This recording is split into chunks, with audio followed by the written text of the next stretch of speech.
تعالوا يا حلوين نعمل مع بعض فطير الملاك من غير اي تعقيد وبمكونات بسيطة وكلها عندك في البيت.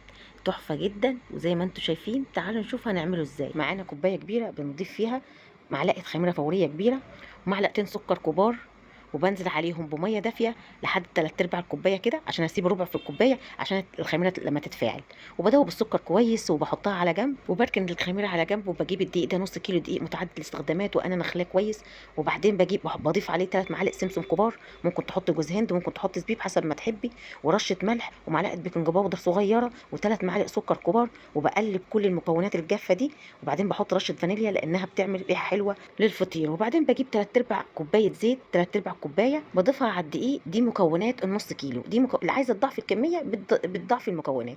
بدخلها في الدقيق كويس، وبعدين بفضل ابس فيه كده حوالي دقيقتين 3 لحد ما يبقى زي رمل البحر قدامك، ولو مسكتيه كده يتماسك، ولو اتفك يبقى زي رمل البحر. وادي الخميره اهي اتفعلت، بضيف الخميره على العجين، بدخل الخميره في العجين كويس، واشوف العجينه قدامي، لو محتاجه ميه بحط شويه بشويه.